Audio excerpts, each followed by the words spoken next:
Om Namo Venkatesaya. Welcome to my సంతోషం YouTube channel. తమ్ముళ్ళు చూడగానే మీ అందరికీ విషయం అర్థమయ్యే ఉంటుంది. 15 సంవత్సరాల పాటు ఏలినాటి శన అని చాలామంది ఈ తమ్ముళ్ళని చూసి ఆశ్చర్యపోయి ఉంటారు. కొంతమందికి అలాంటిది కూడా ఉంటుంది. 15 సంవత్సరాల కాలం పాటు ఏలినాటి శని అనుభవిస్తూ ఉంటారు. అలాంటి వ్యక్తులే కుదేలైపోతారు. జీవితంలో ఉన్నతన స్థితికి చేరుకోలేక అనేక రకాల సమస్యల్లో చిక్కుకొని అభివృద్ధిని కూడా సాధించలేక వాళ్ళు జీవితంలో చిన్నాభిన్నమైపోతూ ఉంటారు. ఎందుకంటే శని అంటేనే అనేక రకాల కష్టాలు. అందులో మొదటిసారి 30 ఏళ్ళ తర్వాత వచ్చేటువంటి శని, 30 ఏళ్ల లోపల వచ్చే శని, 60 ఏళ్ల తర్వాత వచ్చే శని 3 రకాలుగా ఉంటుంది. 30 ఏళ్ల లోపల కొంతమందికి శని వచ్చేస్తుంది, దానిని మొదటి శని. 30 నుంచి 60 ఏళ్ల లోపల రెండోసారి శని వస్తుంది. దానివల్ల కూడా కొన్ని సమస్యలు. అది మంచి వయసులో కొన్ని బరువు బాధ్యతలు ఉండేటువంటి సమయం.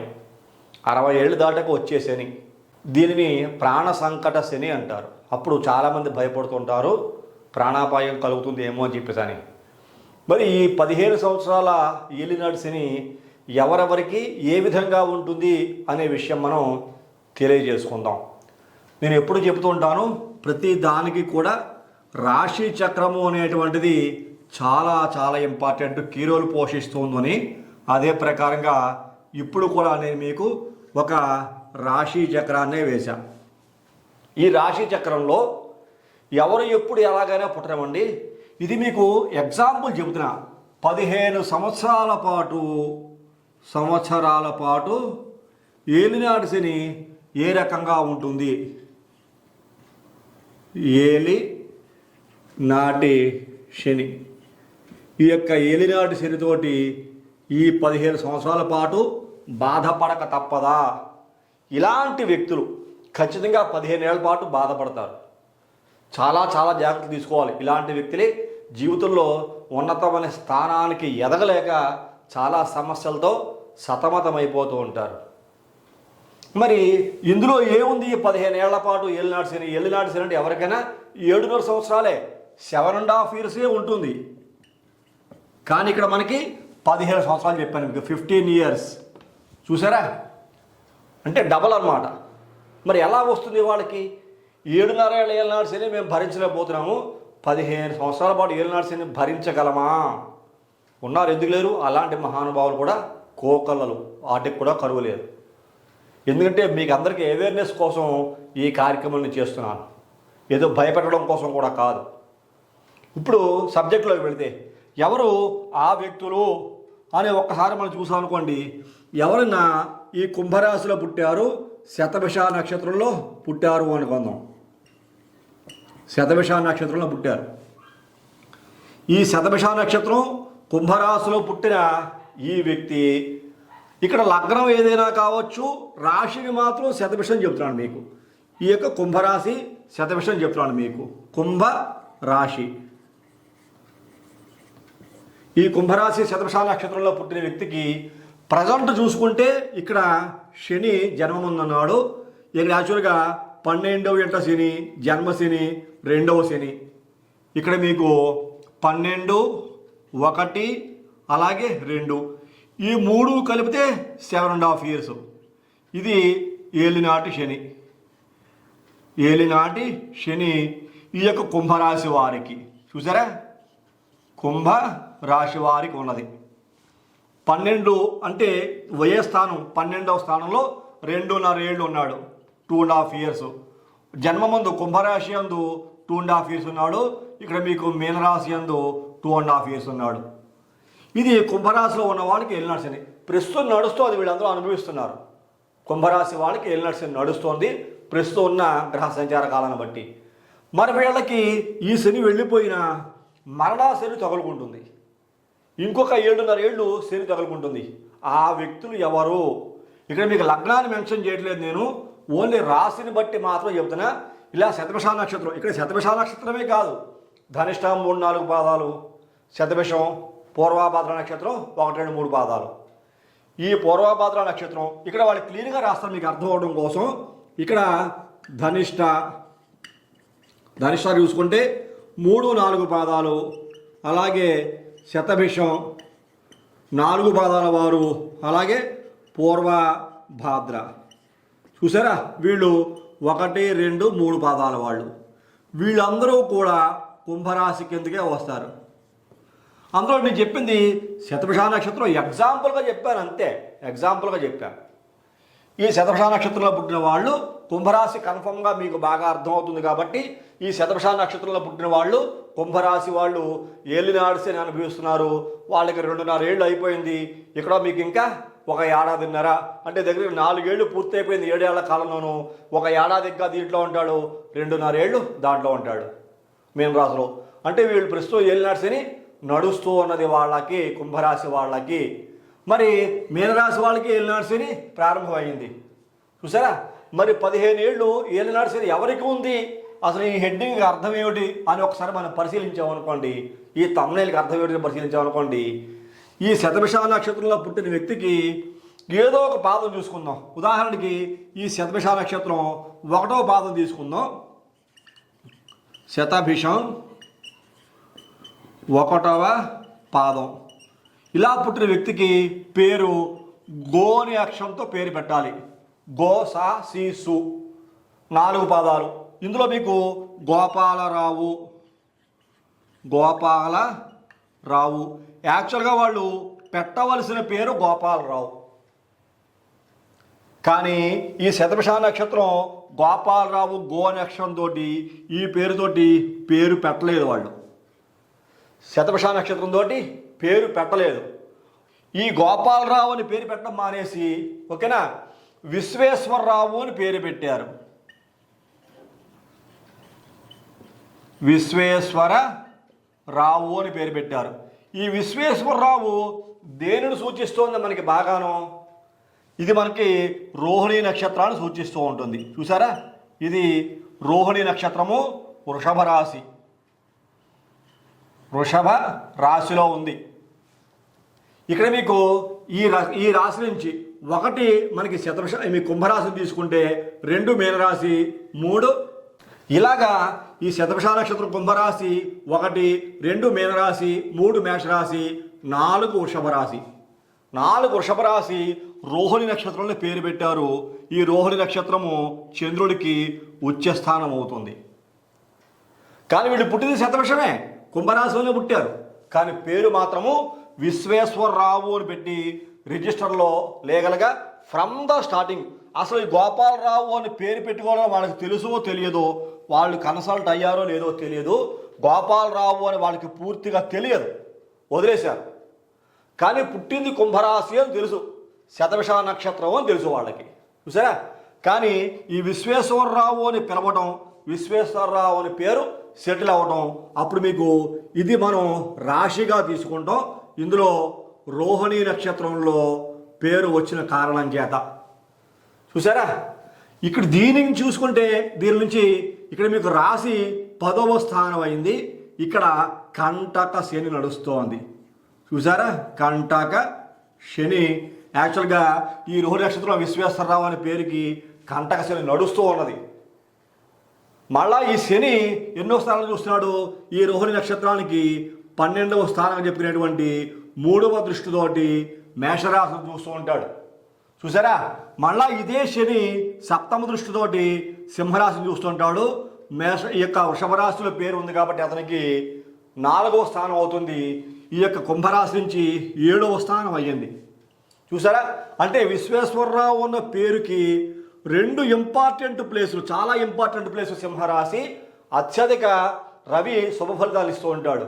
విశ్వేశ్వరరావు అనే పేరు రోహిణి నక్షత్రం ఇలా పెట్టారు కాబట్టి ఫ్రమ్ ద స్టార్టింగ్ నుంచి పుట్టప్పటి నుంచి ఇలాగా పిలుస్తున్న కారణం చేత ఇతనికి ఈ 4వ స్థానానికి అధిపతి రవి చాలా బాగా యోగిస్తాడు, యోగించాలి కూడా, అవునా. తర్వాత ఈ శని 7 కాకుండా 8, 9, 10 ఇక్కడ మీకు ఈ యొక్క కుంభరాశికి 10వ స్థానం. ఈ యొక్క దృష్టి కూడా ఇలా కూడా ఉన్నది, 10వ దృష్టి కూడా శనికి ఉన్నది. వృశ్చిక రాశి అప్పుడు ఏమైంది, రోహిణి నక్షత్రం నుంచి 1, 2, 3, 4, 5, 6, 7 7వ స్థానాన్ని చూస్తున్నాడు. చూసారా, ఇక్కడ మీకు రోహిణి నక్షత్రానికి 7వ స్థానాన్ని, ఈ స్థానంలో ఉన్న శని 10వ దృష్టితో చూస్తూ ఉన్నాడు. ఈ రోహిణి నక్షత్రంలో ఉన్న విశ్వేశ్వర పేరుకి సప్తమ స్థానం రోహిణి, ఈ కుంభరాశికి రోహిణి నక్షత్రం వృషభ రాశి వాడికి చతుర్థ స్థానాన్ని, ఇంపార్టెంట్ స్థానాన్ని చూస్తున్నాడు. అలాగే వ్యయ స్థానాన్ని కూడా చూస్తున్నాడు. ఈ రకంగా శని ద్వారా ఈ రోహిణి నక్షత్రం, ఈ పేరు విశ్వేశ్వరరావు అని పెట్టుకున్న వాళ్ళు చాలా చాలా స్ట్రగుల్ అవుతూ ఉంటారు దృష్టిలో ఉన్న కారణం చేత. ఇది ఒక సిస్టమ్. కానీ దీనికన్నా ఇంపార్టెంట్ ఉంది తెలుసా మీకు? అది ఏమిటి? శని మీకు ఇక్కడ 2.5 years అయిపోయింది, ఇక్కడ 2.5 years అయిపోయింది, ఇక్కడ 2.5 years అయిపోయింది, ఇక్కడ మీకు 7.5 years కూడా శతభిష నక్షత్రంలో పుట్టిన కారణం చేత ఏలినాటి శని వెళ్ళిపోయింది. సేఫ్ అయిపోయాడు అనుకుంటాం మనం. ఇతను సేఫ్ అయిపోయాడు, ఏలినాటి శని వెళ్ళిపోయింది అని చెప్పేసి మా వాళ్ళు కుంభరాశిలో పుట్టారు, మా అబ్బాయో లేదా మా అమ్మాయో లేకపోతే నేను కుంభరాశిలో పుట్టాను, నాకు ఏలినాటి శని వెళ్ళిపోయింది, అమ్మయ్యా చాలా కష్టాలు తొలగిపోయి చెప్పని బ్రీత్ ఈజీ అవుతారు, చాలా తేలిక పడతాం మనం ఇక్కడి నుంచి చెప్పని చాలా సంతోషంగా ఆనందంగా ఉంటారు. ఆనందం వాళ్ళకే ఉండదు, నిలబడదు. మరి పేరుందిగా విశ్వేశ్వరరావు, రోహిణి నక్షత్రం ఉంది. అసలు మీరు గోపాలరావు పిలిపించుకోవట్లా, గోపాలరావు జోలికి వెళ్ళనే లేదు అసలు. గోపాలరావు శతభిష నక్షత్రంలో పేరు ఉండి గోపాలరావు పిలిపించుకుంటే అప్పుడు మీకు ఈ 7.5 years తొలగిపోయింది శని. కానీ విశ్వేశ్వరరావు పిలిపించుకున్నారు కదా, ఎప్పుడైతే ఈ స్థానాలు వదిలిపెట్టి మేషరాశిలోకి నీచ స్థానంలోకి శని ప్రవేశించి 2.5 years ప్రారంభమైందో ఇక్కడ వీళ్ళకి రోహిణి నక్షత్రం వృషభ రాశి వాళ్ళకి ఏలినాటి శని ప్రారంభమైపోయింది. ఏలినాటి శని చూసారా? అదే విశ్వేశ్వరరావు ప్రారంభమైపోయింది. పుట్టిందేమో శతభిష నక్షత్రం, పేరేమో రోహిణి నక్షత్రం. చూసారా? ఇక్కడ శని ప్రారంభమైపోయింది. ఇక్కడ మళ్ళా మీకు 2.5, ఇక్కడ మళ్ళా 2.5, ఇక్కడ మళ్ళా మీకు 2.5. అప్పుడు ఏమైంది?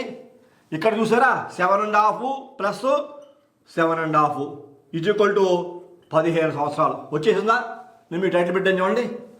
15 సంవత్సరాల కాలం పాటు ఏలినాడు శని. వీళ్ళు పడే బాధలు మామూలుగా ఉండవు. దీంట్లో మళ్ళీ ఇంకో తీరి కూడా ఉంది. చూసారా? ఇక్కడ పేరు శతభిష నక్షత్రం, ఇది రాహువుకి సంబంధించిన నక్షత్రం. ఇక్కడ రోహిణి నక్షత్రంలో పేరు పెట్టారు విశ్వేశ్వరరావు. ఇది రోహిణి అంటే రాహువు ఇంటూ చంద్రుడు 2 గ్రహాలకే పడదు. ఇది కూడా డెడ్ యాంటీ వైరం. మీరు పుట్టిన నక్షత్రం వేరు, మీరు పెట్టిన నక్షత్రం పేరు వేరు. ఈ రాహువు చంద్రుడు ఈ 2 గ్రహాలు కూడా, ఈ చంద్రుడు అమావాస్య వచ్చిందనుకోండి వీళ్ళ పరిస్థితులు మరీ దిగజారిపోతాయి, మరీ డౌన్ఫాల్ అయిపోతాయి. పైకి ఎదగాల్సిన పరిస్థితులు ఇంకా డౌన్ అయిపోతాయి. వేరే గ్రహాలు అనుకూలించవచ్చు, అది కూడా మనం నోటీస్ చేయాలి. ఇక్కడ గురుడు అనుకూలించవచ్చు, ఇతరత్ర గ్రహాలు యోగించాల్సిన గ్రహాలు శుక్రుడు అనుకూలించవచ్చు, రవి అనుకూలించవచ్చు. ఇతర గ్రహాల యొక్క సపోర్ట్ ఎంతైనా ఉండగాక అది గుర్తుంచుకోవాలి ముందు. వేరే గ్రహాల యొక్క సపోర్టు ఈ రోహిణి నక్షత్రం విశ్వేశ్వరరావు ప్రేమించుకుంటూ అంటే ఎంత సపోర్ట్ ఉన్నప్పటికీ జన్మ నక్షత్రం ఇది బైబర్త్ అయిపోయింది. దీన్ని మార్చడం ఎవరి తరం కూడా కాదు, మీరు మార్చేసుకోవాలి విశ్వేశ్వరగా ఫ్రమ్ ద స్టార్టింగ్. ఎప్పుడైతే ఈ అబ్బాయి ఈ వ్యక్తి శతభిష నక్షత్రంలో పుట్టాడో అప్పుడే విశ్వేశ్వరరావు పెట్టేశారు. గోపాలరావు అని పేరు పెట్టుకోవాలని మీకు తెలియదు, ఎవరు చెప్పలేదు, మీ అందరూ మీరు అనుకుని పేరు పెట్టేసుకున్నారు. చూసారా? మళ్ళీ మీకు 4వ స్థానం అంటే ఇక్కడ మీకు 15 ఏళ్ళు ఏలినాటి శని. రాశివశాత్తు మీ శతభిష నక్షత్రంలో అనుభవించేశారు 7.5 ఏళ్ళు. అది ఖచ్చితంగా ఉంటుంది. మీరు గోపాలరావుని పేరు పెట్టుకుని మానేసి విశ్వేశ్వరరావు పేరు పెట్టుకున్న, విశ్వేశ్వరరావు పేరు మాకు ఉంది కాబట్టి రోహిణి నక్షత్రమే కాబట్టి మాది ఇంతవరకు ఏలినాటి శని ఉండదు అనుకుంటే మాత్రం తప్పే. 100% రాంగ్ స్టెప్ వేసినట్టే. ఎందుకని? మీకు తెలియదు నక్షత్రం శతభిషం మీకు తెలుసు, మీ పేరు పెట్టుకోలేదు అంతే. నక్షత్రాన్ని బట్టే, జన్మ నక్షత్రాన్ని బట్టి ఏలినాటి శని చూస్తాం. మళ్ళా మీరు పెట్టుకున్న పేరులో ఏలినాటి శని కూడా చూస్తాం. 2 చూసారా? 2 పవర్స్. అందువల్ల జన్మ నక్షత్రాన్ని బట్టి 7.5 ఏళ్ళు ఉంది, పేరుని బట్టి 7.5 ఏళ్ళు, 15 ఏళ్ళు ఇక్కడ ఏలినాటి శని అనుభవించేశారు. చూసారా? శని ఎప్పుడు కూడా ఒక రాశి నుంచి మళ్ళీ స్థానంలో రావడానికి పట్టే కాలం 30 సంవత్సరాలు. ఈ 30 ఏళ్లలో 15 సంవత్సరాల కాలం పాటు శని రూపంలో పోయింది డౌన్. ఒకవేళ వాళ్ళ కర్మం కాలం కలిసి రాక జనలకాల శని మహాదశ వచ్చిందనుకోండి, ఇది 19 years ఉంటుంది. చూసారా? వీళ్ళ కాలం కర్మం కలిసి రాక వాళ్ళ వయసును బట్టి ఈ శని 19 ఏళ్ల కాలం వస్తే ఈ విశ్వేశ్వరరావు అని పేరు పెట్టుకున్న రోహిణి నక్షత్ర జాతకుడికి శని మహాదశ నడుస్తూ ఉంటే ఇలాగ ఏళ్ళు నర్సరీ నడుస్తుంది అనుకోండి. నక్షత్రాలను బట్టి జన్మనక్షత్రాలను బట్టి 7.5 ఏళ్ళు, అట్లా పేరుని బట్టి 7.5 ఏళ్ళు, 15 ఏళ్ళు, 19 ఏళ్ళు శని మహాదశ. వాళ్ళ అభివృద్ధి ఏం చెందుతారు? అలాంటి వాళ్ళే పతాక స్థాయి నుంచి పతనానికి వెళ్ళిపోతూ ఉంటారు, అన్నీ కోల్పోతారు. వాళ్ళు కోల్పోయేది అది ఇది చెప్పడం కుదరదు, సర్వస్వం కోల్పోతారు. చూసారా, అలాంటి గడ్డు పరిస్థితులు కూడా చాలామంది ఇలాంటి పేర్లు తెలిసి తెలియక పెట్టుకోవడం పిలిపించుకోవడం వల్ల కూడా అనుభవిస్తూ ఉంటారు. మీకు విషయం అర్థమయ్యే ఉంటుంది. చూసారా, అలాగే యోగ జాతకులు కూడా ఉంటారు, యోగాను పొందే వ్యక్తులు కూడా ఉంటారు. అద్భుతమైన యోగాలు. ఆ యోగాను పొందే వ్యక్తులు ఏ నక్షత్రాల్లో పుట్టిన వాళ్ళు, వాళ్ళ పేరు ఎలా ఉంటుంది, యోగం కలుగుతుంది, ఆ విషయాల గురించి కూడా నేను వీడియో తయారు చేస్తాను. అది కూడా మీకు అప్లోడ్ చేస్తాను. ఇలా డిగ్రేడ్ చేసి -1 చెప్పడమే కాదు, చాలా అద్భుతమైన యోగాలు పొందేటువంటి వ్యక్తుల యొక్క పరిస్థితుల గురించి కూడా మీకు వీడియోస్ చేసి నేను అప్లోడ్ చేస్తాను. అవి కూడా చూద్దరు కానీ వాళ్ళు ఎంతటి యోగాన్ని పొందుతారో, ఆ యోగం ఎలా వాళ్ళకి అందుతుందో అది కూడా మీకు వీడియోస్ చేస్తాను నేను. ఎందుకు చెప్తానంటే ఇలాంటి పరిస్థితుల్లో నలిగిపోయే వ్యక్తులు ఎక్కువ, 100% ఉంటారు. 90% ఆఫ్ ద పీపుల్ స్ట్రగుల్ అయ్యేది ఇలాంటి పేర్లు, అలాంటి నక్షత్రాలు. ఇంకా నేను లగ్నం కూడా మెన్షన్ చేయలేదు ఇందులో మీకు ఉన్న కారణం చేత. కాబట్టి జాగ్రత్త పడండి, జాగ్రత్త పడి అసలు మీ పేరులో పవర్ ఎలా ఉంది, మీ పేరుకి మీ పుట్టిన జన్మ నక్షత్రానికి ఏదైనా మ్యాచింగ్ ఉందా లేదా, లేకపోతే ఇలాగా విపరీతమైన కాంబినేషన్స్. శతభిష నక్షత్రంలో పుట్టిన వ్యక్తి ఈ యొక్క రోహిణి నక్షత్రంతో పేరు పెట్టుకుంటే వచ్చే అనర్థం ఏమిటి? ఇదేమో రాహు పలుకుతున్నాడు, చంద్రుడితో మీరు పేరు పెట్టుకున్నారు. మళ్ళా మీకు చంద్రుడిని చూసుకుంటే కనుక శతభిష నక్షత్రానికి కర్కాటక రాశినాథుడు చంద్రుడు, ఇక్కడ మళ్ళా 6, 8 షష్టాష్టమ దోషంగా కూడా తీసుకోవచ్చు. కానీ చంద్రుడు రోహిణి నక్షత్రంలో ఉచ్చక్షేత్రంలో ఉంటాడో అక్కడ మీకు 4వ స్థానం అవుతుంది. అలాగ చాలా పారామీటర్స్ క్యాల్కులేట్ చేసుకోవాల్సిన పరిస్థితులు కనపడుతూ ఉంటాయి.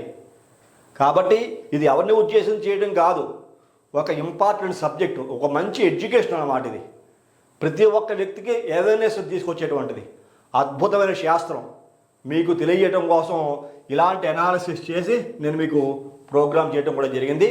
రేపు రాబోయే రోజుల్లో ఇంకా మంచి మంచి కార్యక్రమాలు, అభివృద్ధిని పొందేటువంటి వ్యక్తులు ఎలా అభివృద్ధిని పొందగలుగుతున్నారు, వాళ్ళకి పేరు ఎలా ఉంది, రాశి ఎలా ఉంది, లగ్నం ఎలా ఉంది, జన్మనామం ఎలా ఉంది, పిలిచే పేరు ఎలా ఉంది, ముద్దు పేర్లు పిలిస్తే వచ్చే లాభం ఏమిటి, నష్టం ఏమిటి, అలాగే న్యూమరాలజీ ప్రకారంగా కూడా అనాలిసిస్ కూడా చేసి వాటి వల్ల ఎనర్జీ లెవెల్స్ ఎలా ఉంటాయి, ఇట్లా చాలా ఎనర్జీ, చాలా సబ్జెక్ట్ ఉంటుంది. ఇది ఒకరోజు 2 రోజులు చెప్తే అయిపోయే విషయం కాదు, ఇది అనంతం. చెప్పే కొద్దీ ఇక సాగరం నుంచి అనేక రకాల విషయాలు మనకి బయటకు వస్తూనే ఉంటాయి. దాటిని మనం అవగతం చేసుకుని, ఆకలింపు చేసుకుని, మన అండర్స్టాండింగ్ చేసుకుని సరైన సబ్జెక్టుని మీలాంటి వ్యక్తులకి అందిస్తే కొంతమంది కాకపోతే కొంతమంది అయినా దీనిని ఫాలో అయ్యి బాగుపడతారు, జీవితాన్ని బాగు చేసుకుంటారు నా ఆశ. కాబట్టి ఈ సబ్జెక్ట్ మీకు అందరికీ నచ్చింది అనుకుంటున్నా. నచ్చిన ప్రతి ఒక్కరు లైక్ చేయండి, షేర్ చేయండి, సబ్స్క్రైబ్ చేయండి. సబ్స్క్రైబ్ చేసిన తర్వాత పక్కనే ఉన్నటువంటి బెల్ ఐకాన్ మాత్రం ప్రెస్ చేయడం మర్చిపోకండి.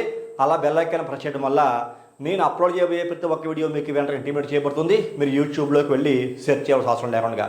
తదుపరి వచ్చే కార్యక్రమంలో మరిన్ని ఆసక్తికర విషయాలు తెలియజేసుకుందాం. అంతవరకు సెలవు, నమస్కారం.